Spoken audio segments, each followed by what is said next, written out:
Welcome to Church, Hurts, and the good, the bad, and the ugly about church, religion, and spirituality with a dash of recovery thrown in. If you've ever had questions about the church, maybe a bit jaded in your attitude toward religion, well, you've come to the right place. Our host, he was an honors philosophy student, ordained a Presbyterian minister, planted 3 churches, taught at a prestigious university, but now he's just an aging curmudgeon who never quits asking the question why. The host of Church, Hurts, and Dr. John Bash. If you are not a reader, you may be tempted to hang up, turn off, or otherwise ignore this show when you hear the title, Inside a Book Doctor. I encourage you not to, because we will look at some things that may confirm suspicions you have about books, or at least we hope we will. Books are a funny thing. Many years ago, I started a church which grew in numbers year after year. Many of our new members were converting to faith after years, if not a lifetime, of rather casual attitudes towards God, the church, the Bible, and Jesus himself. Their conversion seemed as authentic as could be, with newfound excitement to learn about God's word, develop lifestyles as believers, and reform their views of the world and their families. It was exciting. But then something happened. Some of these people started showing up to the church with really weird views and even stranger questions. An inordinate amount of interest in the book of Revelation and Daniel seemed to be the common thread. Where were they getting this stuff? I was the only pastor they had ever had, providing the only teaching they had ever sat under in a church context. Some took this even further and started to become quite judgmental of others who didn't believe the same kind of things they did. Questions concerning the rapture and demon possession arose. It was causing quite a stir. I was befuddled. What was I doing wrong? It caused me no small amount of insecurity and sleepless nights. But it didn't take extraordinary investigative skills to discover that Christian radio, TV, and the Christian bookstores were not my friend as a pastor. With the sincerest of motives, many of these new converts were simply looking to learn more about their faith and tuning into things to enrich their Christian growth. Books with pretty covers and enticing titles were bought from the local Christian bookseller to supplement what they were getting from their local church. So this young pastor embarked upon a journey to teach discernment to my congregation. Not everything with a cover and the name of Jesus is true. Not everyone with a microphone and a title in front of their name is worth listening to.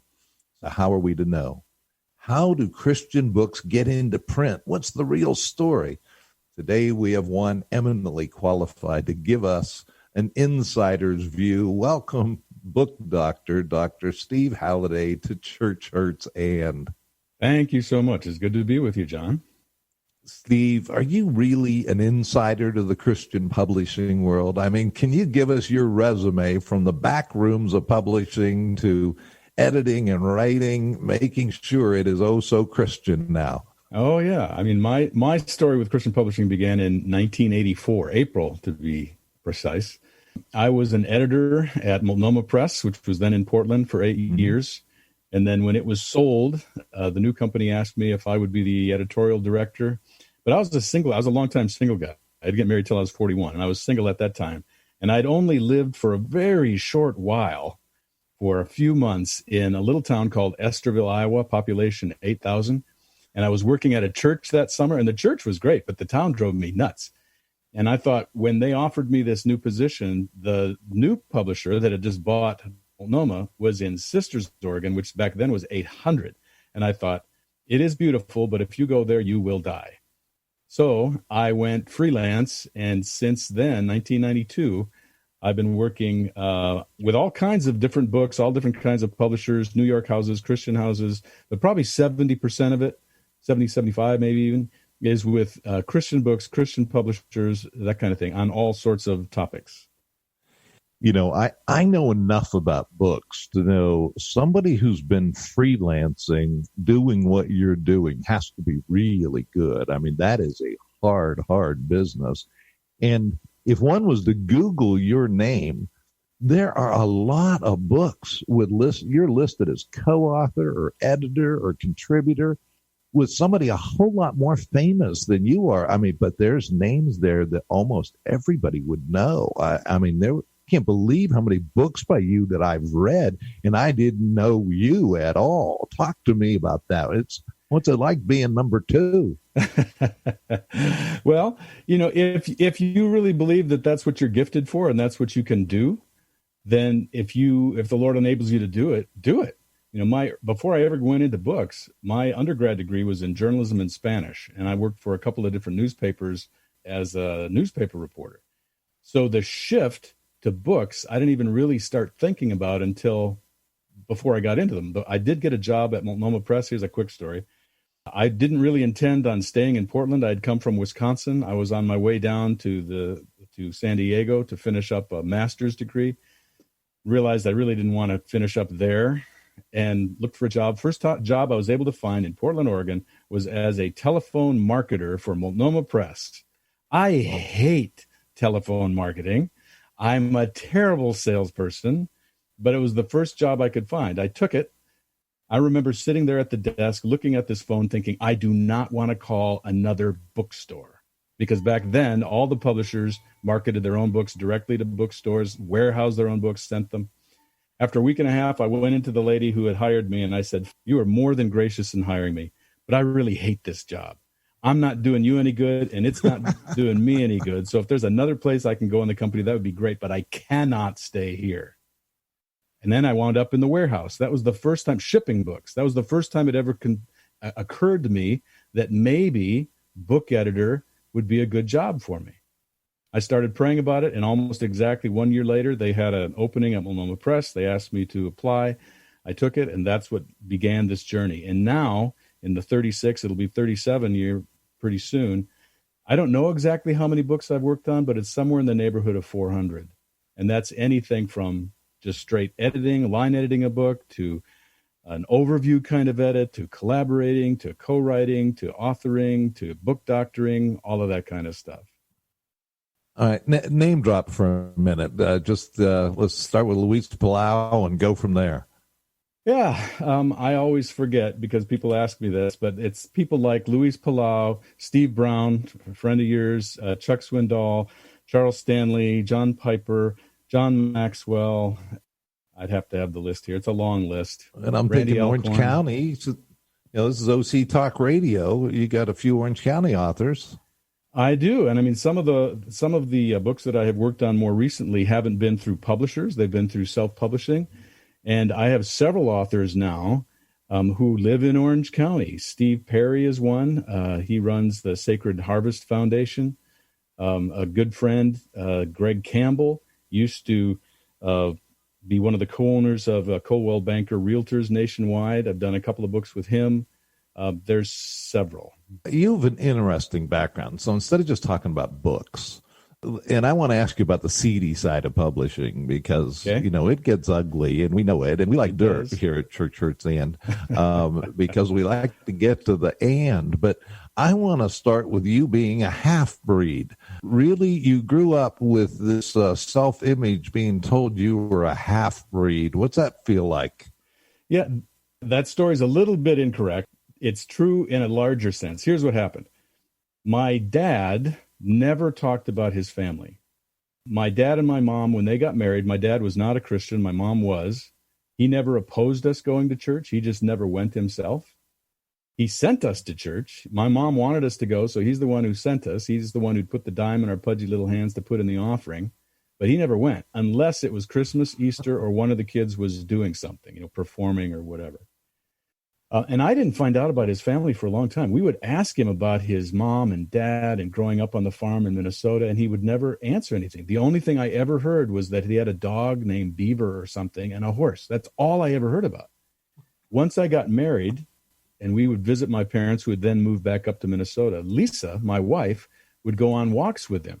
And he told her more about his family than I had ever heard. And one of the stories was this. His dad, we have one picture of his dad. He's in front of the white farmhouse, white picket fence. He's sitting on a buckboard, and he looks like the angriest person in the universe. And it turns out that he may have been. He was mostly Irish. His dad basically forced him to marry his choice, who was a Norwegian, and he considered his kids, they had 8 half-breeds, and he would tell them that. He would not allow them to sit on his lap, except for the very youngest one.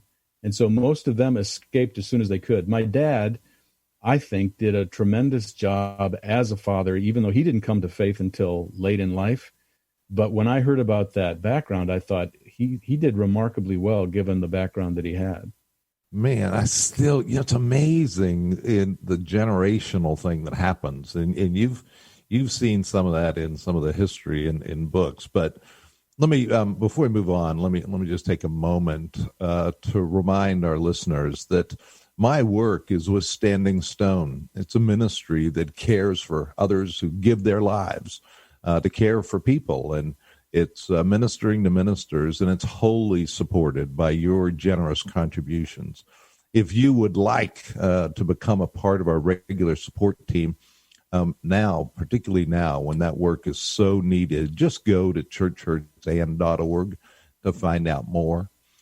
And with that, crass direct plug, Steve, people can find out more about you at hothouseenterprises.com. Right. You're not real active, but they don't see it. You don't even list all your books on that site, but we're going to get into some of what you're going to do even in the days ahead. But I wanted to pick out the one you mentioned. You were involved with a book called Scandalous Freedom by Steve Brown, and that was really a controversial book for some people. Yeah. What was it like to work with Steve? Steve is great.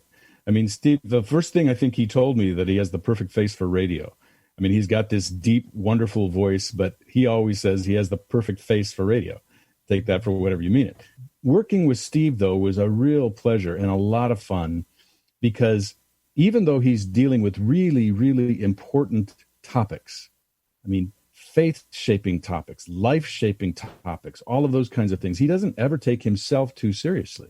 And I knew that as soon as I met him and saw some of the other things he was involved with. I don't know if he still has it with COVID, but they used to have a annual retreat for pastors who were getting burned out or were just having a difficult time. And he called it a retreat for poop pastors or something like that. I mean, that is not something that you would expect an austere Presbyterian to host, but he did. And that book, I thought for a long time, they ought to go through, the publisher ought to go through that book and find some of those real short gems. He has either little stories or really fun ways, interesting ways, memorable ways of saying things, and excerpt it into a smaller book as a little gift book. And I thought that thing would do really, really well. But that's Scandalous Freedom is one of those books that you just mark in your head. There's a lot of books of the 400 some that I've done that, frankly, I don't even remember anymore. That is not one of the ones I don't remember. Right. Hey, tell me this. I was, in addition to being a senior pastor, I held the role of singles minister for years. So somebody like you, I know, who didn't get married till 41, I mean, that must have been a big deal. And I'm suspecting that you thought when you finally got married that life was just going to be smooth going. Tell me about Lisa and how easy and perfect life has been since you found marriage. Easy and perfect are not the words. However, with Lisa, I'm sure it's been a lot easier than it would have been. I suspected, because many of the books that I had done before we ever got married, I was 41. Lisa is about 9 years younger than I am. In fact, we got married the day before she turned 32. She probably hates me for that. I won't tell you the year, so you can't figure it out. When we first started dating, it was through the church I was going to. I had been on the elder board there, Sunset Presbyterian in Portland. I had some wonderful years there, was on the speaking team, periodically would go down to the large college and career age class, which is 300 people or something, and teach. And one morning I went down there and taught, and saw her, and I thought, hey, and she was in a little sketch. She's very gifted dramatically, and I thought I'd like to meet her. But I was traveling a lot, and so didn't call for probably 2 months. And when I did call, she wasn't home. And back then we had answering machines. And the first time I called, I just said, "Hey, this is Steve Halliday. Would like to know if I don't know if I asked her, would you like to go on a date?" I don't remember what I said. But when she got the note, she thought, "Oh, here's this real conservative guy. He probably wants me to do something in a church service." And so she calls me back. And that time I wasn't home, so she left a message. And so when I called back, and this was the thing that happened now for quite a few times, she wasn't there. And this time I decided to leave a message in one of my ethnic accents. I have a pretty good ear, and if I listen long enough, I can usually duplicate an accent. That's one of the reasons why I did the double major in Spanish, because I like the way other languages sound. And so when I called her back, I left a message in one of these voices. And she got that and went, "Wait a minute, maybe this is not the stiff conservative person I thought." And she called me back, and I was gone. So she left a message because she does some of the same thing.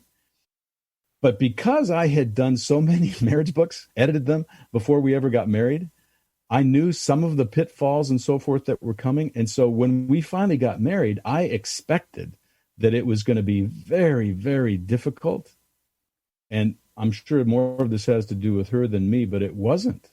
It was a much smoother transition than I thought. Now, when you've been a bachelor for 41 years, wait a second. I was going to say, let me just say, so I'm getting the picture. You're married now. You've been an editor involved in Christian books on marriage and on a lot of other stuff. I mean, so you have like all the material and wisdom our listeners think that they should have from reading some. I mean, you've written more books than a lot of people have read. And so with all of that knowledge and all of that wisdom and a vibrant Christian faith, somehow you decided, whoa, life just started to fall apart for you. I bet, what a treat for her. What happened? Why did you fall apart? Tell me that. Yeah, that was several years later. That was back in 2008. I'd been working in publishing by then for 25 years or something. And I started seeing all these books that I can't use the phrase as much now, but back then I used to call them Me Too books. And by that, I meant I've seen this book 13 times before. It's just somebody else's illustrations and stories, but it's the same content.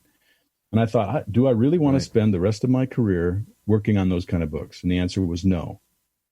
So Lisa and I started talking and praying about what do we do. And over a period of a couple of years, we decided maybe I should go back to school. I hadn't been in school for 20 years. Decided to get my PhD in communication. Ended up going to Regent University. And we had to postpone it a year for financial reasons. And Lisa's mom got breast cancer and all the kinds of stuff that happens in life. And so we went in 2008. And one of the things I had done was to set up a financial plan that we could make it, because I'm paying for it, and grad school is not cheap. So I had two big projects. One was a Bible project with Chuck Smith. Another was a big project with Franklin Graham. That was going to carry us through the year. We were going to be back at Regent. And about a month before we were to go, both of them fell through. And I thought, what on earth does that mean? We believe that we're supposed to go there. This was going to take us, and now that's pulled out from under us. What do we do? And my mom was a great worrier, and my dad, I found out later in life, had a lot of anxiety about finances. Well, I got those genes. And from that point on, I started questioning, why are we doing this? I mean, I know in general, I want to explore different things, expanded things of what I can do professionally, but how am I going to pay for it? And I got more and more unstable. There's a long, long story, but basically what happened once we got back to Regent, I fell apart. When Lisa came back, and by then we had two girls. One was 3, one was 1.5. When Lisa touched down in Norfolk at the airport, there was somebody there holding a sign saying, Lisa Halliday. She went with them, and she found me in the emergency room at Chesapeake Hospital. And I was a mess. And it got worse from there. That was August 1st. By the first part of September, we had some good friends that we met there, and they're still really, really good friends. He's a tremendous counselor. He was regent to go to school for counseling. But he said, you've got to get him to the hospital. He is not going to pull out of this by himself. And so I went in thinking I was going to be there for 3 to 4 days, and I ended up being there almost 2 weeks. Because when you get that low, I mean, I had been diagnosed with acute anxiety and clinical depression. You can't just decide one day you're going to pull out of it. It does not work that way. And the reason I was there for almost 2 weeks is they had to find the right medication that at least stopped the progression of it. And so the rest of that first semester, every single day, I would say to Lisa, why are we here? We don't know why you're here. Let's go home.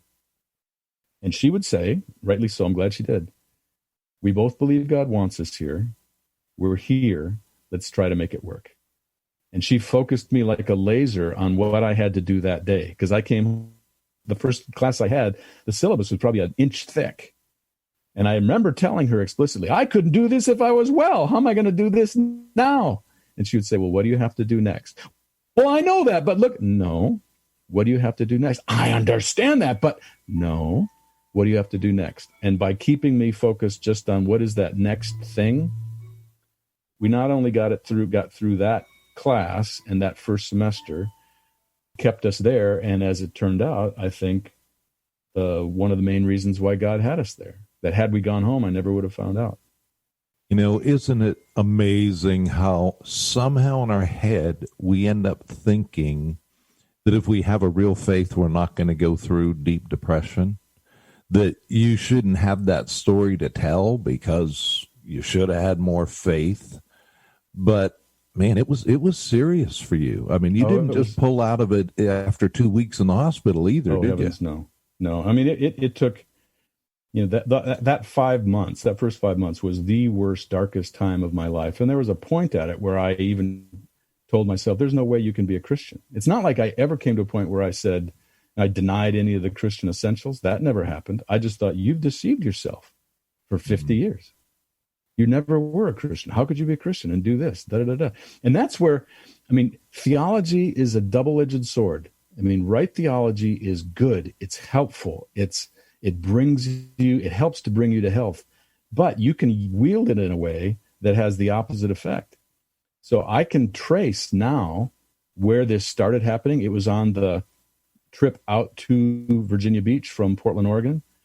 And fortunately, a friend of mine had asked 2 weeks before we left if I would like company. We went out there. And this is the kind of guy, his name is Pat. When you give him a job, he's going to get the job done regardless. Well, I started falling apart on this car, and I was a crazy man. I was talking about, let's turn around. I think we need to go to the hospital. I need to find out what's wrong. It was nuts. And it was every other day this is a good idea. We should go. The very next day, this is crazy. What are you doing? You need to turn around. And he dealt with that the whole way. But his task was to get me to Virginia Beach. So he didn't turn around. Again, I think that's one of the Lord's provisions, although at the time I didn't like him for it. But on that trip out, the thought that hit me was, you know what? You're one of the Israelites who's refusing to go into the promised land. God has called you here. You don't want to go. You're afraid. You must not be a Christian.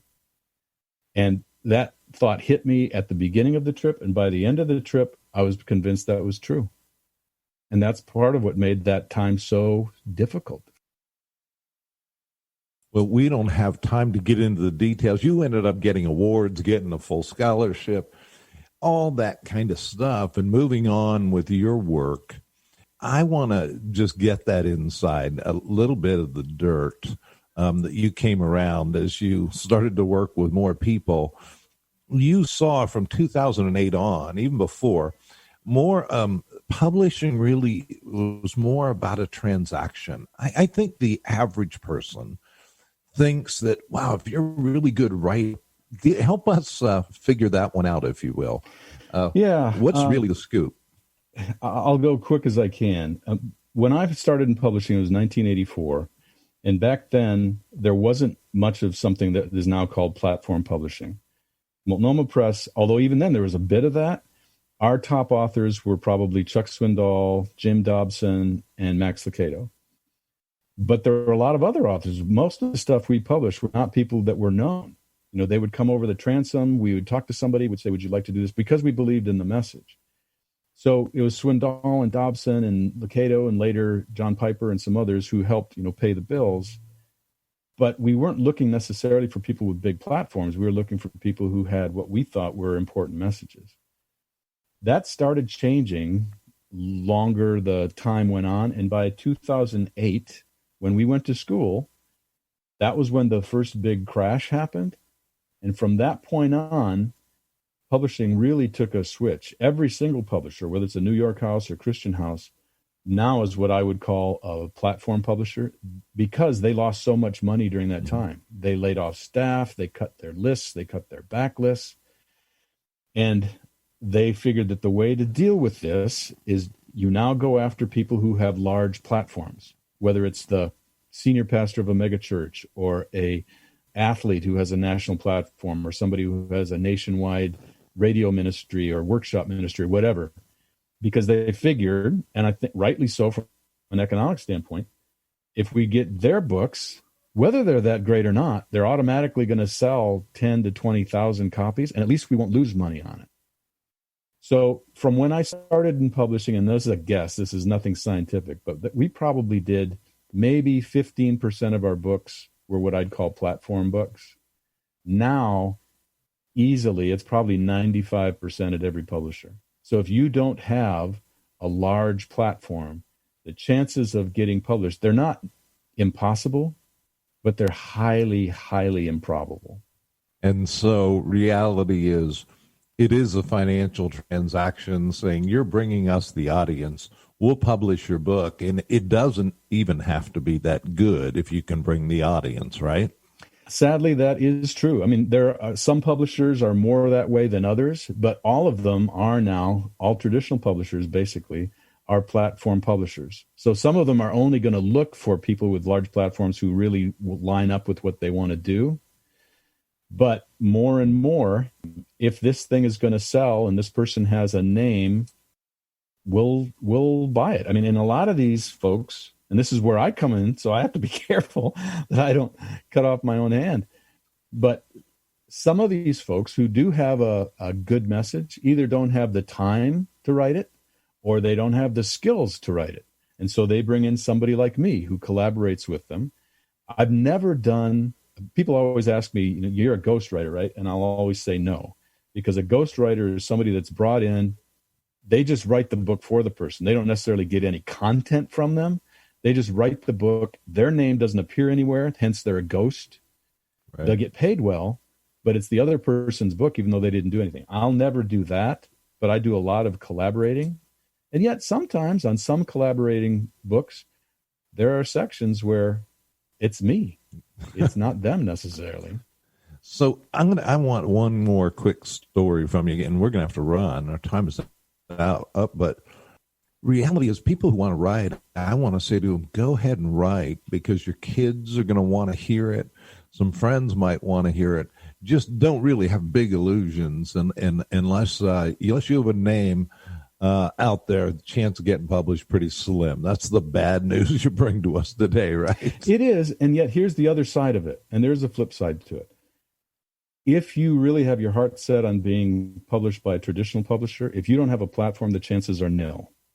On the other hand, we live in an era where because of digital technologies, it's easier than ever to write a book and have it published. And you can find people like me who help with the editorial or people who help with the graphics, the covers and all of that. I've done many of those in the last few years. The key question for me is always when somebody asks to meet with me, when I was at a much larger church and I spoke, people knew that I was in publishing. And so I periodically get these requests. I have this idea for a book. Could you meet with me? And I had a standing law for me that I always did. I always met with and didn't charge them anything for that first one. 90% of them didn't really have a book. What they really wanted to hear was that they were okay. You're an okay person. You're a good person. They didn't really have a book, but 10% really did.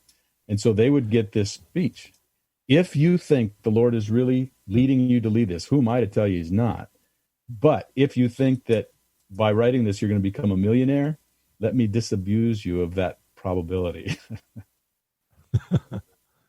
And I'm just going to say, go to hothouseenterprises.com because there's a way to get in touch with you if people want to pursue that.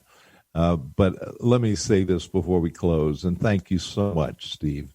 500 years ago, the famed Renaissance scholar and defender of Rome against the rebellious Martin Luther, Erasmus of Rotterdam, said once, when I have a little money, I buy books. And if I have any left, I buy food and clothes. I get that. Wisdom provided by books over the ages is hard to overstate. Books have provided us ways to learn from others without being in their presence, travel the world without leaving a room, explore fields of science and art which can just take our breath away. Unfortunately, books don't come with a testing kit for truth. Just because it's in print doesn't make it right or wise or even worth your time digesting. Just because you like a person who's written the book doesn't make it right either. No matter how much knowledge you have, how many facts you have consumed.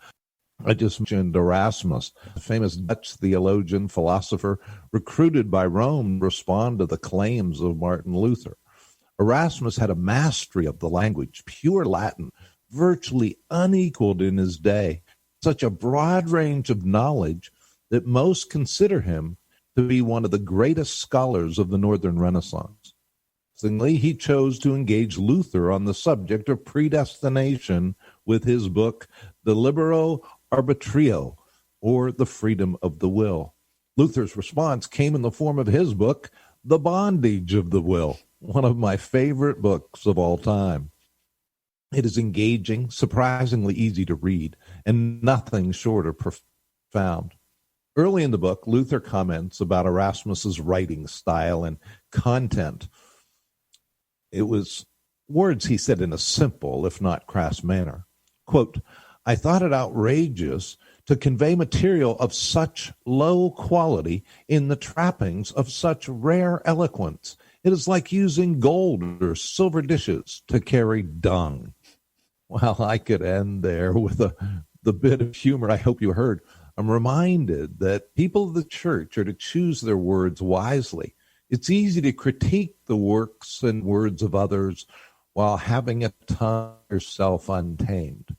Let's remember in the analysis with 15, what goes into someone's mouth does not defile them, but what comes out of their mouth, that is what defiles them.